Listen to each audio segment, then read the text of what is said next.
Hi mga Carbs, kumusta? Sa ating kalagayan at malulusog yung pangangatawan.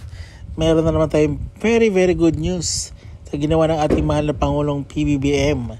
Meron 77 years old na babae nabigyan na ng lupa. Yan, tamang yun narinig, lupa. Maraming salamat sa patuloy na pagtrabaho ng ating mahal na Pangulo at marami nabibigay ngayon ng mga lupa, bigas. Anong isusunod ni Pangulong BBM na ipamimigay? Nako, ganyan dapat ang Pangulo, hindi puro mga issue, di ba? Grabe ang pasasalamat ng 77 anyos na magsasakang sa Catbalogan City, Samar kay Pangulong Ferdinand Marcos Jr.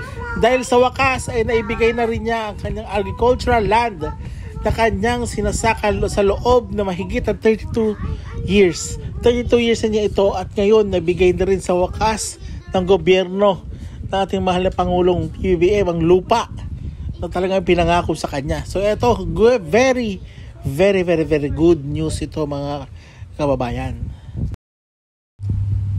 So mga Kaps, labis ang pasasalamat ng 77 years old na magsasaka sa Catbalogan City, Samar kaya sa ating Pangulong BBM. So, si Francisco Asuncion ng Catbalogan City ay isa lamang sa mahigit na 5,000 agrarian reform beneficiaries sa Eastern Visayas na tumanggap ng land titles mula sa Pangulo sa pamamahagi ng land titles at support services. So mga Kaps, good news na naman po ito. Marami nabigyan ng libreng lupa. Nako, saan ka pa? Anong ginawa ng mga ibang mga presidente? Ito, si PBBM, inayos, inasikaso at eto na, may lupa na ang ating mga magsasaka. Very good news talaga to.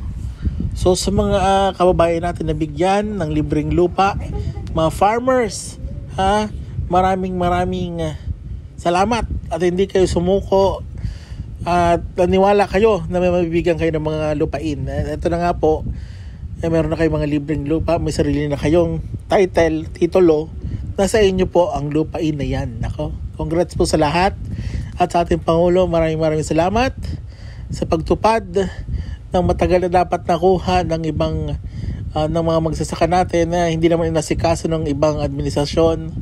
So ito, maraming salamat po ating Pangulong PBBM at sa lahat ng mga bumubuo at nag-ayos para mangyari ang mga nangyaring ito. Maraming salamat.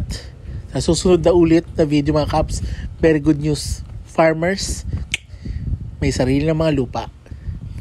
Ano mga sabi ng mga DDS kayo dyan? Ano na nagawa ng BP nyo? Bahala kayo dyan.